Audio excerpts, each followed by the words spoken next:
മദ്ഹബും പറയുന്നത് ഇറച്ചി കഴിച്ചാൽ, ഏത് ജീവിയുടെ ഇറച്ചി? ഒട്ടകത്തിന്റെ ഇറച്ചി കഴിച്ചാൽ വുളു മുറിയുകയില്ല എന്നു വ്യക്തമാക്കി പറയുന്നുണ്ട്.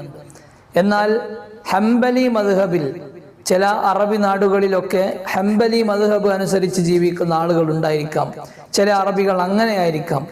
ഹംബലി മദ്ഹബ് പ്രകാരം ഒട്ടകത്തിന്റെ ഇറച്ചി കഴിച്ചാൽ വുളു എടുക്കൽ നിർബന്ധമാണ്, വുളു മുറിയുന്ന കാര്യമാണ്.